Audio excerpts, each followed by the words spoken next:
Alors bonjour à toutes et à tous, une petite séance aujourd'hui pour recoller et reprendre un bon départ avec l'algorithmique, pardon, avec l'architecture. Déjà, j'ai essayé de prendre un bon départ moi-même et on va y aller.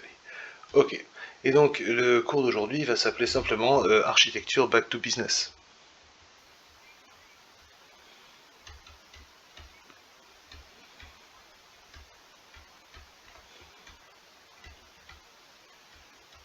Alors évidemment, j'écris pas ça, j'écris reprise.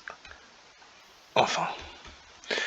Donc, en ce 30 avril 2021, il est temps de faire un petit peu le bilan des semaines précédentes. Donc on est parti en projet tous azimuts, on est parti avant tout le monde en distanciel au mois de mars, et puis après on est à peine revenu qu'on est reparti en distanciel avec tout le monde.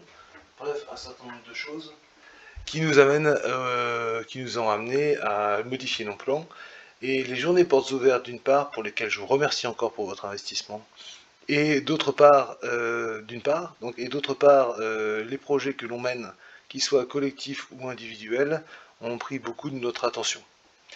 Donc on est parti vers un peu de JavaScript et un peu de PHP, on est revenu vers du Python récemment pour vous aider avec notre Pong à revenir les choses. On a bien sûr encore du travail pour continuer à arriver à mettre tout ça en réseau, on n'y est pas. Mais en termes de cours distanciels, je voulais vous raccrocher aussi un petit peu à ce qu'on fait. Et donc on va s'utiliser comme fil conducteur. Je vous rappelle qu'à partir de la semaine prochaine, on fonctionne de nouveau en hybride. Ça veut dire que les élèves sont soit un jour sur deux en classe, soit à la maison, mais que tous les cours sont obligatoires. Et que grosso modo, la séance va se découper en 2 heures. Donc la première heure sera une heure de cours classique dans lesquels les gens qui sont à la maison vont se connecter. La deuxième heure sera un travail de projet et un travail de grand oral. Et donc grosso modo, c'est comme ça que ça va se découper. Donc ça veut dire que lundi, les gens du groupe B seront au lycée pour travailler avec moi. Et c'est bien ceux du groupe B. Et ça veut dire aussi que ceux qui sont du groupe A et qui sont à la maison se connectent dès 13h20 ou 13h22. À 13h27, il y a le début officiel du cours qui va donc se passer en hybride. Le cours en lui-même d'architecture va durer 1 heure. À l'issue, il y a la pause. Et après, on part en projet et en discussion grand oral pour la deuxième heure. Et ça sera la même chose mardi, mais avec le groupe A en présentiel et le groupe B à la maison va donc se connecter pour le cours dès 15h30 à 15h35 début du cours pour 1 heure de cours. Et en particulier dans ces cours, on va maintenant avancer assez sérieusement sur l'architecture. Alors je voudrais juste d'abord faire un peu le point de ce qu'il y a fait. Alors l'annonce du programme d'architecture est à gauche, elle a été faite, bonjour Vico et Nico, elle a été faite le 9 mars et elle est ici à gauche, encadrée dans le cadre bleu. Et donc ça c'est l'annonce de ce qu'on avait encore à faire. C'est un mélange de choses de première qui n'ont pas été correctement traitées en première et de terminale. Et je voulais juste dire que jusqu'au 12 mars, dont vous avez le cadre à droite, on a fait ce genre de choses. Aujourd'hui, ce qu'on va faire aujourd'hui, le 30 avril, c'est parler de fonctions logiques.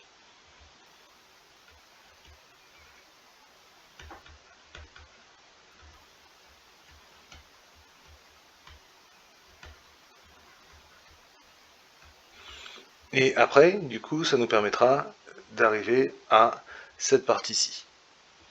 Voilà. Alors, on va commencer par corriger un petit exercice d'assembleur qui était un peu en suspens. Regardez ici en bas à gauche les exercices que j'avais donnés à l'époque. Et puis il y avait un certain nombre de choses qui avaient été faites. Souvenez-vous, on avait fait une digression sur l'encodage des onziers négatifs, etc. Et déjà expliqué le principe de ces exercices. Alors je vais y arriver maintenant. La question que je voudrais vous poser, c'est pourquoi est-ce qu'un exécutable, c'est un fichier binaire? Qu'est-ce que ça veut dire qu'un exécutable, c'est un fichier binaire? Dites-moi. Donc je rappelle que sous Windows, ça prend souvent la forme d'un fichier qui est avec une extension .exe, mais c'est pas forcément indispensable sous d'autres systèmes d'exploitation. Mais au moins ça a le mérite d'être bien clair avec l'extension. Et en fait, c'est un fichier binaire. Qu'est-ce que ça veut dire un fichier binaire? Alors je suis d'accord, Nico, c'est un fichier qui communique directement avec la machine, comme tu le dis, mais on va être un petit peu plus précis. C'est un fichier qui est compris par qui?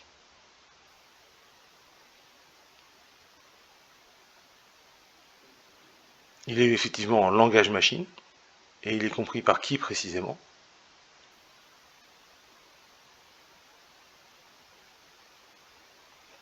Alors l'ordinateur, c'est un petit peu vaste, tout à fait. On va prendre cette réponse, le processeur. Et donc pour ça, il faut avoir en tête, troisième point, l'architecture de von Neumann. Ça veut dire que dans un ordinateur, qu'est-ce que c'est pour faire simple? Un ordinateur, c'est l'association d'un processeur et de la mémoire. Le processeur lui-même, il a une unité de contrôle et une unité de calcul. L'unité de contrôle va lire ces fichiers binaires et faire travailler l'unité de calcul et interagir entre le processeur et la mémoire pour y stocker temporairement des données et les charger aussi dans les mémoires du processeur. Alors deux petites questions d'architecture rapide. Comment est-ce qu'on appelle les mémoires du processeur? Les mémoires qui sont à l'intérieur du processeur.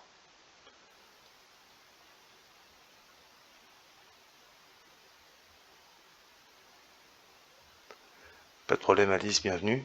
Alors comment est-ce qu'on appelle les mémoires qui sont à l'intérieur du processeur? Pour les personnes qui viennent d'arriver, je fais que 45 minutes aujourd'hui.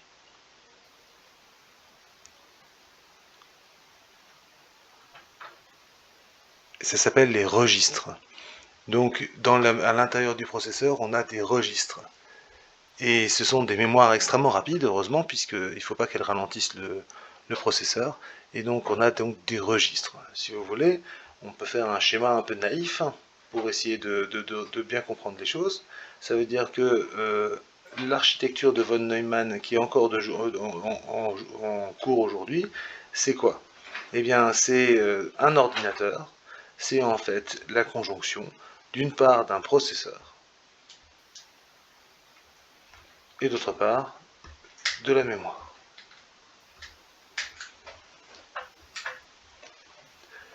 On est d'accord? Dans ce processeur, on a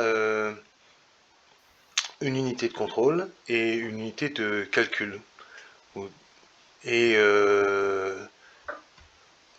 on va le schématiser vraiment naïvement comme ça. Donc une unité de contrôle qui va gérer les choses à faire et l'unité de calcul qui va les faire. Et puis on a, dans notre modèle naïf, on avait deux registres de mémoire. Je ne sais pas si vous vous souvenez dans notre assembleur. Des registres. Dans lesquels on pouvait stocker temporairement des choses, et soit prises dans la mémoire, soit des résultats de calcul. Est-ce que vous me suivez?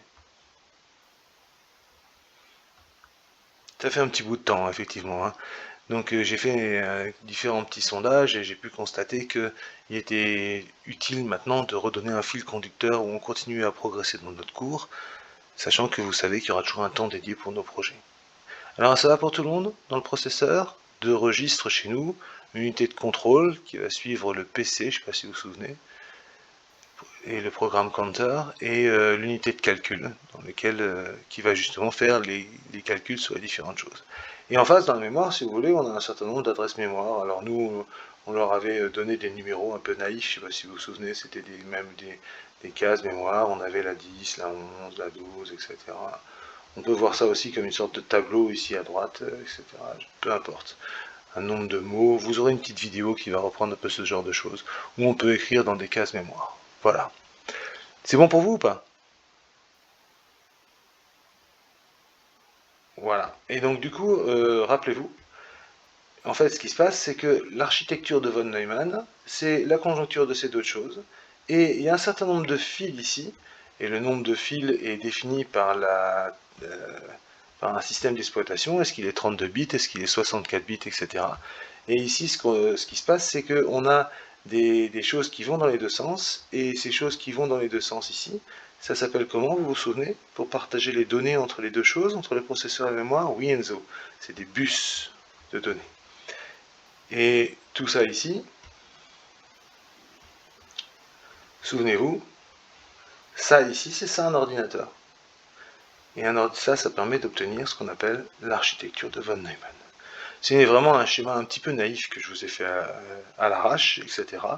C'est bien sûr extrêmement... Aujourd'hui, on va travailler sur donc les fonctions logiques. D'abord, on a rappelé ce qu'est un ordinateur. Un ordinateur, c'est une architecture de von Neumann. Et donc un programme, c'est un fichier binaire.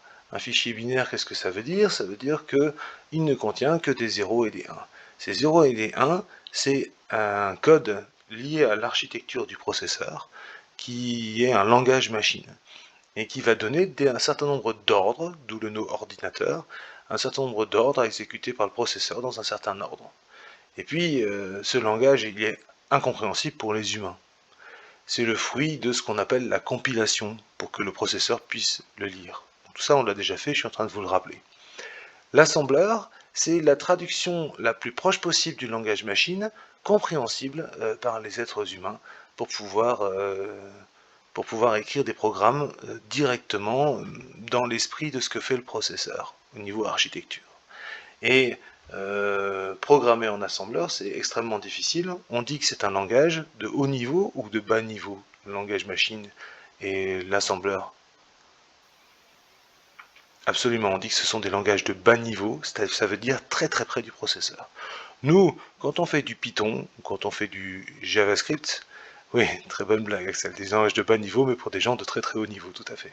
Et nous, quand on fait du JavaScript, quand on fait du Python, quand on fait du PHP, eh bien, on utilise des langages de très haut niveau. C'est-à-dire très près de l'homme, très compréhensible par l'homme, mais il va y avoir des travaux de compilation ou d'interprétation pour que ces langages soient traduits dans un langage de très bas niveau. L'assembleur, ou encore plus bas niveau, le langage machine. Et ce langage machine, c'est celui qui est directement compris par le processeur.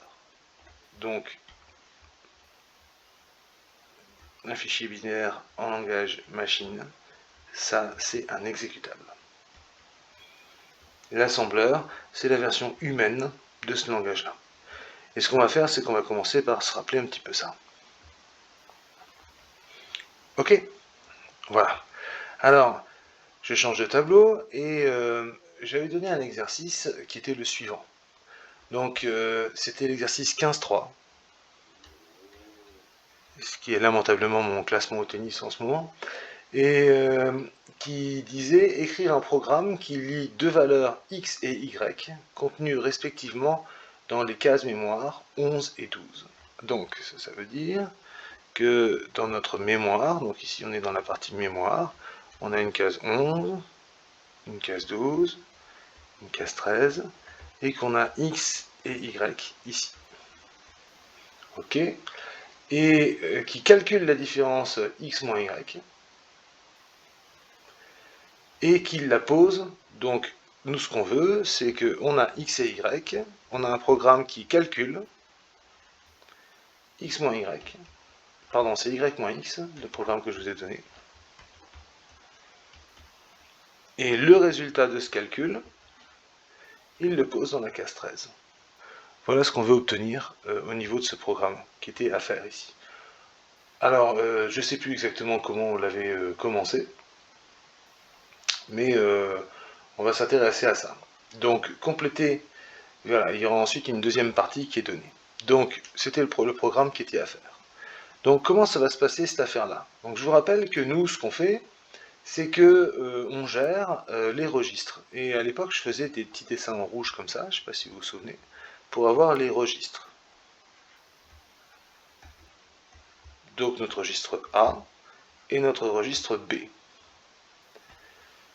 Et on gérait ça avec un tableau à double entrée comme cela. Voilà pour nos registres. C'est pas un tableau à double entrée, excusez-moi, c'est un tableau à deux colonnes. Voilà, et donc on avait cette interaction-là. D'une part la mémoire, d'autre part le processeur. J'aurais pu les mettre dans un autre sens pour les avoir dans le même sens que sur le schéma précédent. Voilà pour notre exercice 15.3.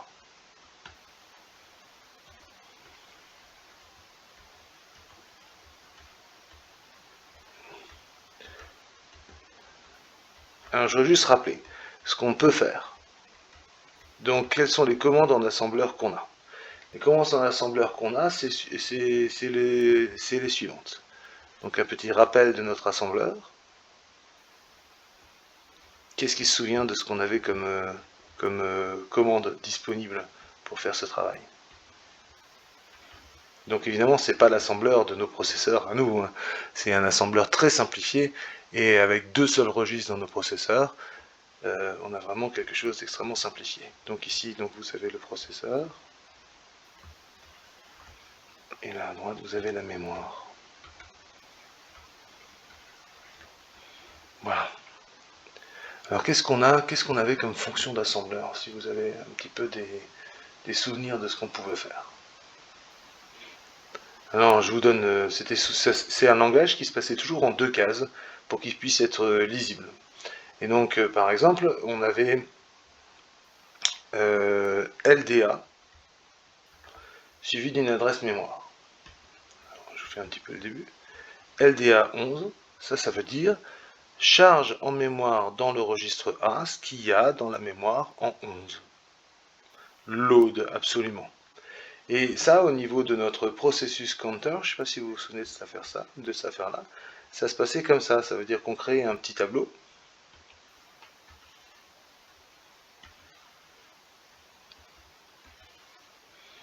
Et c'était un tableau linéaire, hein, même si je vais le représenter sur plusieurs lignes. Et donc on avait donc par exemple notre processus counter, donc il commençait à 100 ici. Et on mettait pour load, il fallait mettre, alors qu'est-ce qu'on mettait pour load, je ne sais plus comme code, 0, etc. Moi je vais pas faire les choses, je vais faire vraiment de l'assembleur. Donc load A11 par exemple, ça s'écrivait toujours, et ce qui se passait, souvenez-vous, c'était que notre mémoire, c'était toujours des sauts, on allait toujours de 2 en 2. Et on lisait toujours les cases, 2 cases par 2 cases, pour avoir 2 instructions. Donc par exemple, load A11. Alors, load à 11, donc en supposant que notre processeur counter, ici, celui-là, il est initialisé à 100. Ça avait pour effet de lire, de mettre dans la mémoire ce qu'on avait. Alors on va prendre un petit exemple pour comprendre un petit peu ce qu'on veut obtenir ici. Donc l'exemple que je vais écrire ici en vert, c'est que si on avait x qui fait 2 dans la case 11 et y qui fait 5, donc ça c'est un par exemple. Combien ça fait y moins x?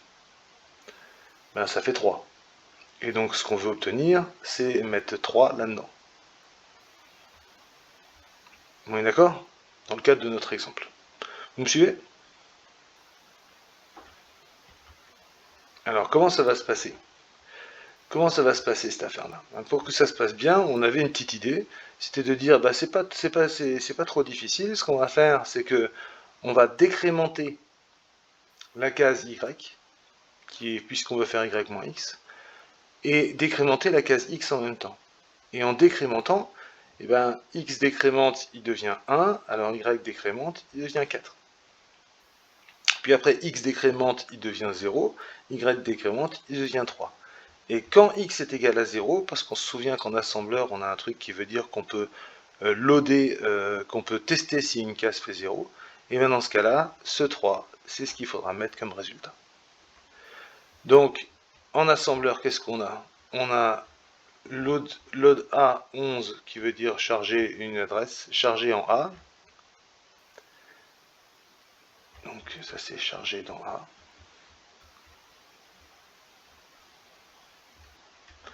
Après on a chargé dans B.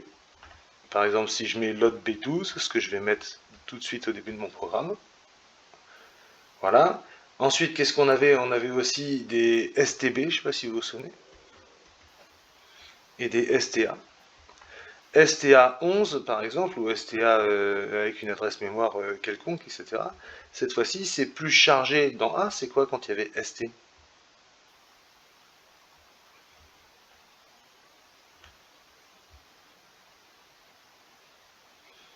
Ensuite, on avait aussi un STB.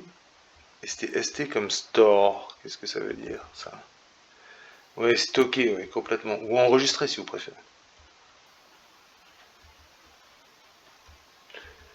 Donc, enregistrer dans A. STB, c'est bien sûr enregistrer dans B. Voilà, donc ça fait déjà 2 commandes qu'on avait dans notre lexique. Je suis en train un petit peu de regarder. Load, on avait les additions et les décrémentations. Je suis en train un petit peu de fouiller dans notre affaire. Au niveau de... j'ai pas tout sur cet écran-là. Donc on avait des additions. Donc je crois qu'on avait des add A.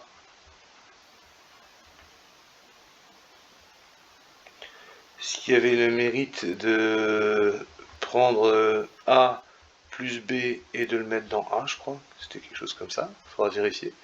Ensuite, qu'est-ce qu'on avait? On avait des decks A.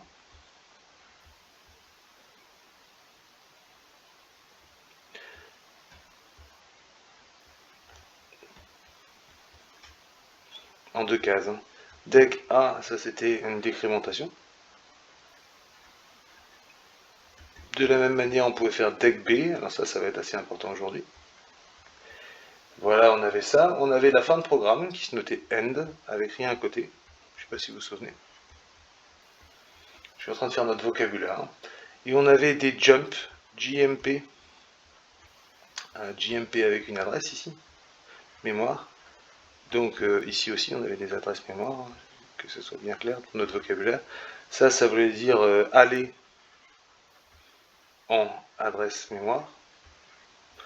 Et puis on en avait une un peu spéciale qui nous permettait de faire des boucles, je ne sais pas si vous vous souvenez. Qui est-ce qui se souvient, celle qui permettait de faire des boucles? Oui, alors on a add, deck, les jump, absolument Bastien, le jump Z. Donc le jump Z, c'est-à-dire jump if 0 dans A. Donc ça c'était vraiment ça, c'était important. Donc ça veut dire saute vers l'adresse, donc jump Z avec une adresse.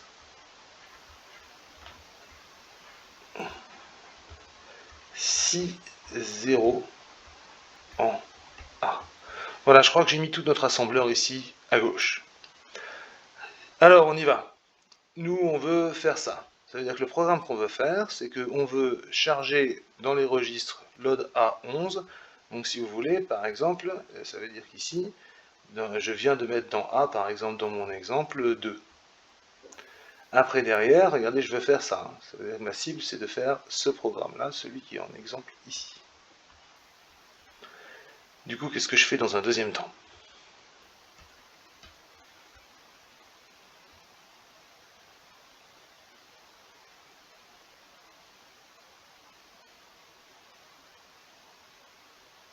Donc regardez, mon programme il est là en bas, j'ai commencé à l'écrire ici en bas en assembleur. Donc load A11, ça veut dire que je prends ce qu'il y a dans la case 11, dans mon exemple c'est 2, dans le cas général c'est X, et je le mets dans ma case A. Ok. Ensuite, toujours pour utiliser ce principe, je veux prendre ce qui est dans la case 12, qui en général est Y et dans mon exemple est 5, et je veux le mettre dans la case B. Alors comment je fais ça?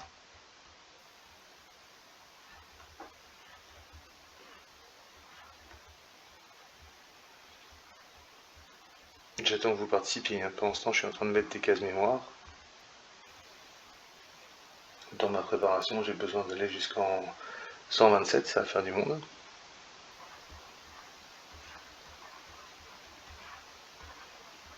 Je dis ça pour que vous puissiez organiser votre prise de notes.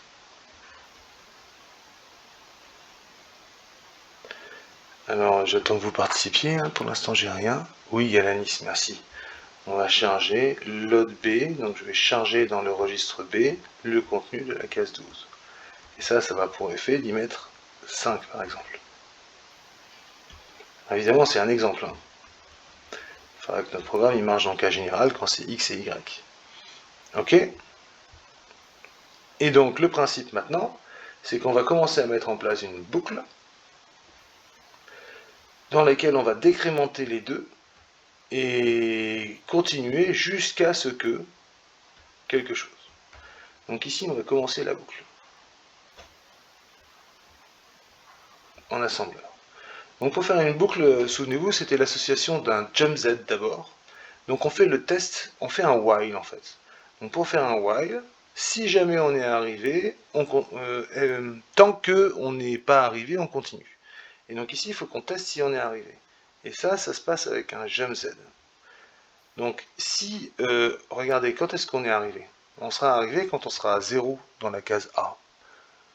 Et donc, je vais faire un jump Z, c'est-à-dire si j'ai 0 dans la case A, d'accord, alors dans ce cas-là, je vais aller vers une certaine adresse qui est la sortie de la boucle. Je la laisse vide pour l'instant, parce que je ne sais pas où est la fin de ma boucle. Qu'est-ce que je fais à l'intérieur de ma boucle, si vous avez compris mon processus ici? Qu'est-ce que je fais à l'intérieur de ma boucle? À l'intérieur de ma boucle, ce que je vais faire, c'est que je veux, d'une part, passer de 2 à 1, puis plus tard passer de 1 à 0, et d'autre part, passer de 5 à 4, de 5 à 3, etc. Donc qu'est-ce que je veux faire comme opération ici, dans ma boucle?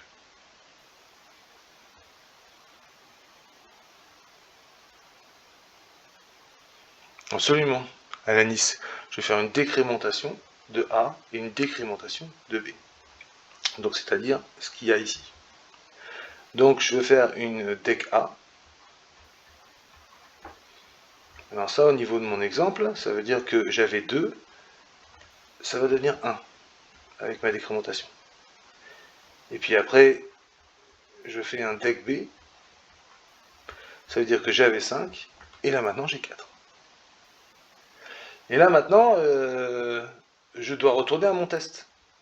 Donc pour retourner à mon test, ce que je vais faire, c'est que je vais encore rajouter 2 cases là derrière pour finir ma boucle. La case 110 et la case 111. Et la case 110 et la case 111, qui va me dire, ben maintenant on va retourner. Donc jump, et je dois retourner où pour continuer ma boucle? À quelle adresse je dois retourner pour continuer ma boucle?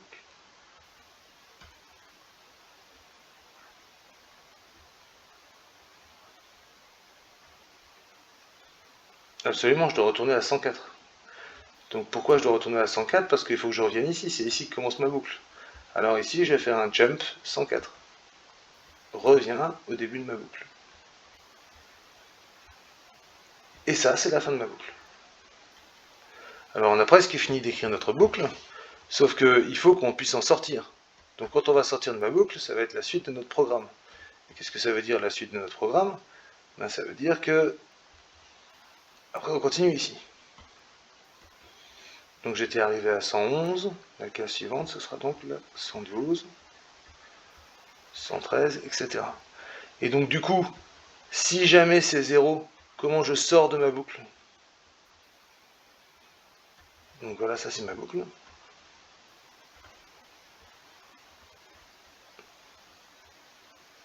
Absolument, il faut que je sorte, il faut que j'aille à cette case-là avec celle qui a raison.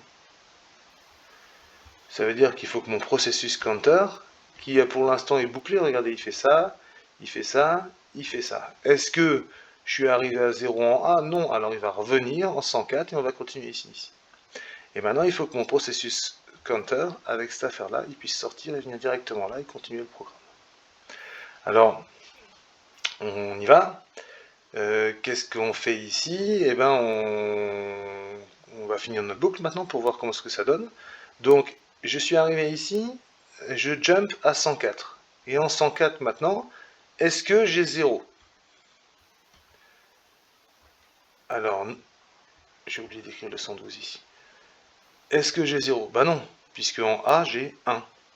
Alors, comme j'ai pas 0, je continue la boucle. Décrémentation.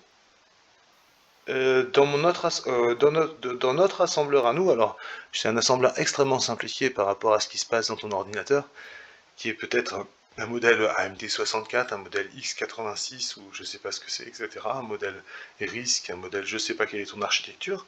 Mais par contre, c'est clair que tu as un assembleur beaucoup moins simpliste que le nôtre. Ici, nous, comme on a fait au plus simple possible, on a juste un registre. Il y a des modèles d'assembleur où on travaille avec un seul registre. Ici, j'ai un registre A et un registre B, et les tests se font que sur le registre A dans notre assembleur. Mais évidemment, c'est parce qu'il a été très simplifié. Ok, Bastien? Ça tombe bien, on a agencé les choses pour que ça marche. Donc je fais ma décrémentation. Et donc du coup, ici c'est passé de 2 à 1 et de 5 à 4. Maintenant, ça va passer de 1 à 0 et de 4 à 3.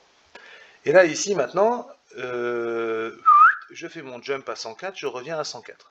Et là, à 104, je teste s'il y a 0 dans A. Et là, ici, qu'est-ce que je constate? Ben que cette fois-ci, il y a 0 dans A.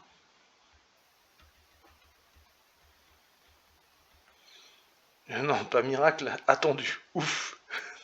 Et comme il y a 0 en A, qu'est-ce que je fais? Eh bien, je vais à la case 112. Et là, je relis mon sujet, que j'ai pas recopié complètement, mais que j'avais donné à l'époque. C'était que vous avez encore les feuilles, certainement. Écrire un programme qui lit deux valeurs x et y, donc chez nous, c'était ici 2 et 5, contenus respectivement dans les cases mémoire 11 et 12, qui calcule la différence y moins x, et qui stocke le résultat à l'adresse 13. Il faut stocker le résultat à l'adresse 13. Ça veut dire que, regardez, une fois qu'on a calculé y moins x ici, il faut mettre le résultat à l'adresse 13. Alors qu'est-ce que je vais écrire pour stocker le résultat à l'adresse 13? Déjà, le résultat, il est dans quel registre? A ou B?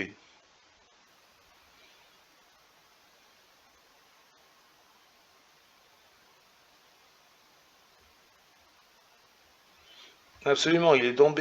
Donc je vais stocker ce qu'il y a dans B à l'adresse 13.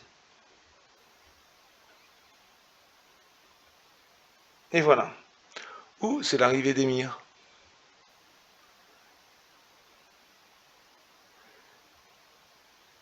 Alors, on va mettre le N, pas tout de suite, parce qu'il y avait une deuxième question. Regardez, il n'y a pas de problème, Emir.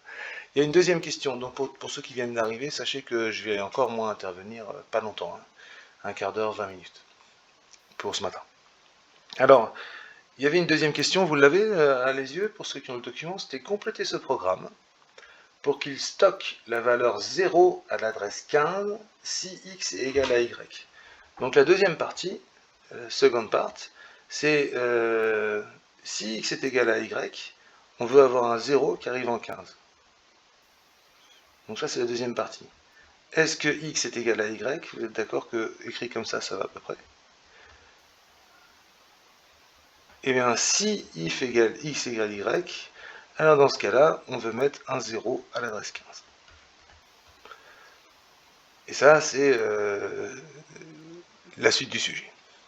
Alors, comment est-ce qu'on va faire ce test? Eh bien, on va utiliser ce qu'on vient de faire. Parce que si x est égal à y, qu'est-ce qu'on aura dans le processeur?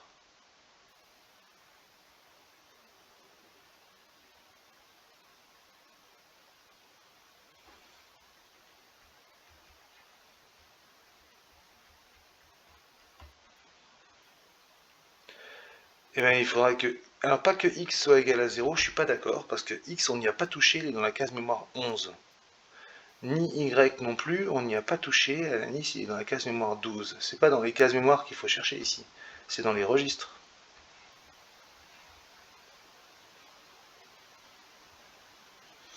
Alors, absolument, puisque de toute façon, c'est bien B. Parce que regardez, c'est bien B. Parce que B doit être égal à 0. Le problème, comme l'a souligné Bastien avant, c'est qu'on ne peut pas tester si B est égal à 0. Qu'est-ce qu'on peut seulement tester dans notre assembleur?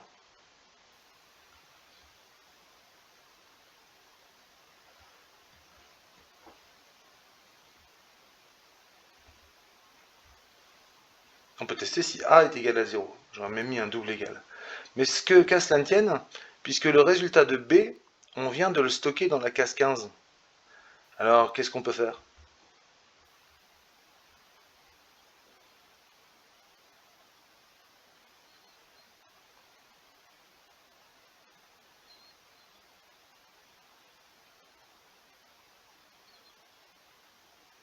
Ouais, remarquable. On va stocker, on va récupérer dans le registre A ce qu'on a mis dans la case 15. Dans la, pas 15. J'ai moi qui ai dit une connerie avant. C'est pas dans la case 15, on vient de le mettre dans la case 13. Puisque dans la case 13, ici, pour l'instant, regardez, c'est là qu'on a mis y-x. En case 13. Donc je vais charger ce qu'il y a dans la case 13, dans le registre A. Et effectivement, je vais tester si ce que je viens de charger, avec un jump Z, si c'est 0. Et si c'est 0, je vais aller vers une certaine adresse. Je ne sais pas encore laquelle c'est. Donc en gros, c'est le if, et du coup maintenant ici, on va faire le else. Parce que si vous voulez, ma case 13 ici, elle va partir vers quelque part ici. On ne sait pas encore exactement où. Donc ici, si c'est pas égal, dans ce cas-là, qu'est-ce que je fais? L'énoncé dit qu'il met la valeur 0 à l'adresse 15, sinon il met la valeur x.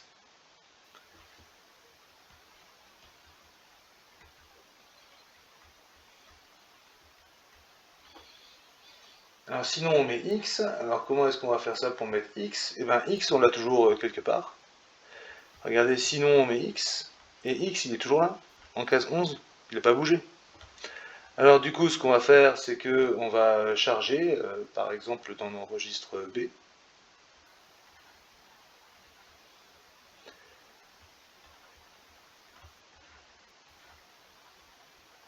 la case 11, ça c'est x, et on va le mettre dans la case 15. Comment je vais mettre ça dans la case 15?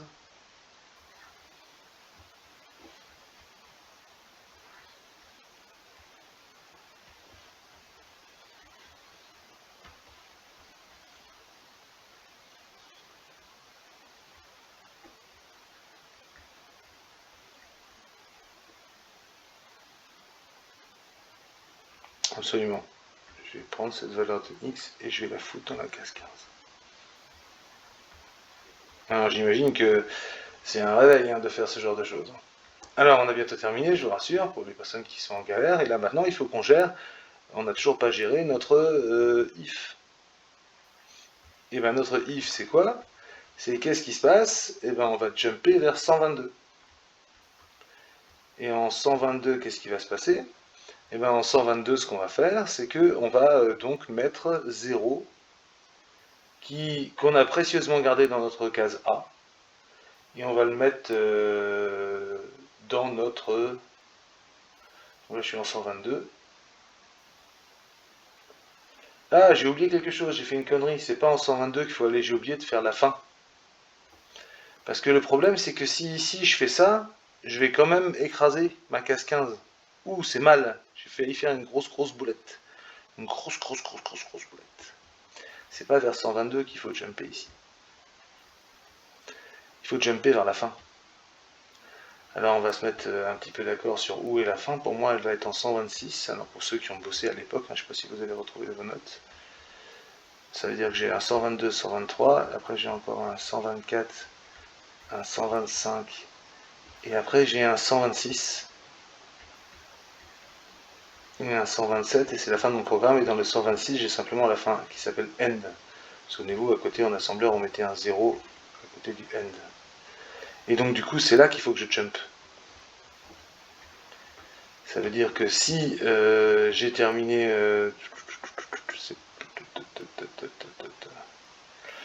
non, pardon, c'est pas là qu'il faut que je jump, je suis encore en train d'écrire n'importe quoi.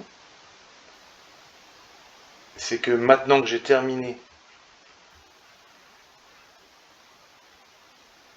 Ah, excusez-moi, c'est un peu confus, je vous ai prévenu que c'était pas ma journée.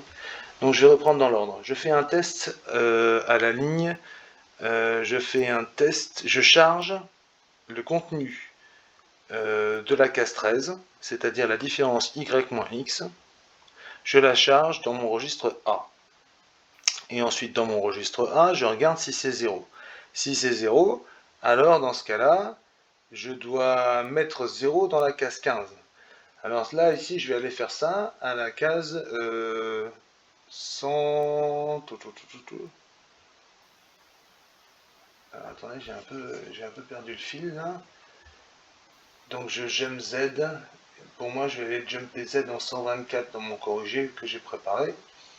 Parce que en 118, 119, 120, 121, absolument, parce que ici, il faut que je gère mon saut. Là. Vous allez voir. Et ici, j'arrive en case 124. Et là, ici, en case 124, voilà, je vais donc charger 0 dans la case 15. Ça tombe bien, j'ai déjà 0 dans le registre A. Et je vais mettre 0 dans la case 15. Puis je vais terminer. Ça marche. Ok. Et qu'est-ce qui se passe? Alors d'abord, il faut que je fasse ce saut. Donc je regardais, je reprends dans l'ordre. Si jamais x égale y, alors je saute dans la case 124, et en case 124, je prends mon 0 qui est dans la case A, et je le mets dans la case 15. Ok. Et là maintenant, sinon, qu'est-ce qui se passe? Ben, je dois mettre X. Pour que je mette X, je le charge, il est dans la case 11, je le charge dans le registre B, je le stocke dans la case 15, et il ne faut pas que j'exécute ce petit code bleu turquoise. Alors il faut que je fasse un saut non conditionnel, c'est-à-dire qu'il faut que j'aille à la fin. Et pour que j'aille à la fin, je fais un jump Z 126, ce qui a le mérite de m'envoyer directement à la fin, sans passer par la case bleu turquoise. Voilà, je crois que j'ai fini mon programme en assembleur. Donc je rappelle que le sujet c'était de faire une boucle, puis un test. Donc c'est vraiment très très fort ce qu'il y a là-dessus. Alors ce qui est très très difficile, c'est que voilà, comme on a été coupé dans notre élan et un petit bout de temps sur ce travail qu'on est en train de faire, il faut se reconcentrer pour se replonger dans ce qu'on a fait ici. Donc ici, qu'est-ce qu'on a? Eh bien on a un while.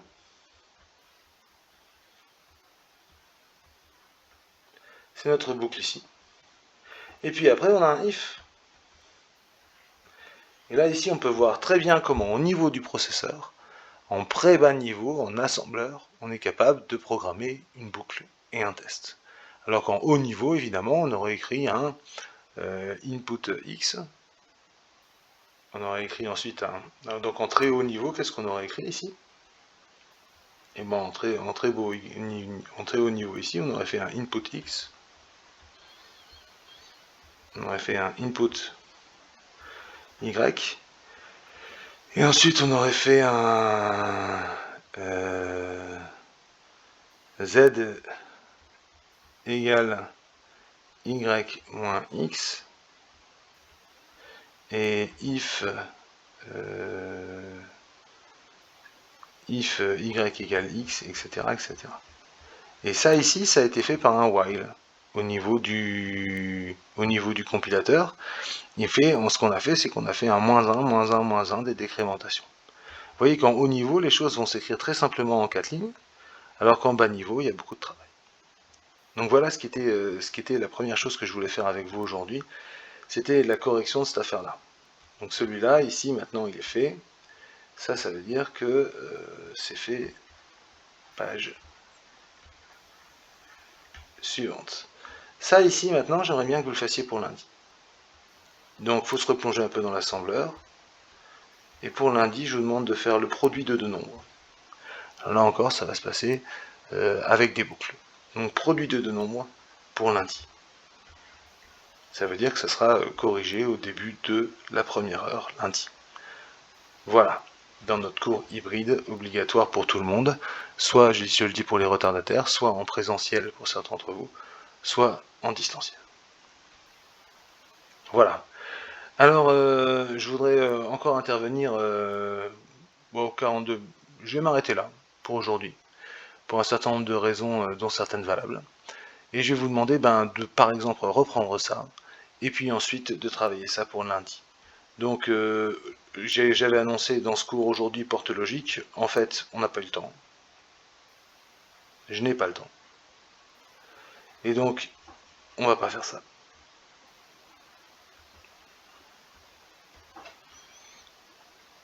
Donc aujourd'hui, retour vers l'assembleur. Voilà ce qu'on a fait.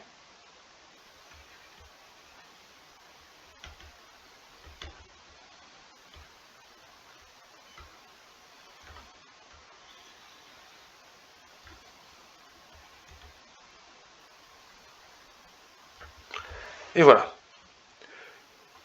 Voilà, excusez mon humeur un peu moyenne aujourd'hui et le côté un peu décousu de ce cours. Je compte sur vous pour vous motiver, pour essayer de chercher cet exercice pour lundi. Vous avez du temps ici, le cours était prévu sur 2 heures. N'hésitez pas à vous investir. Je corrige tout ça lundi. J'écoute vos éventuelles questions.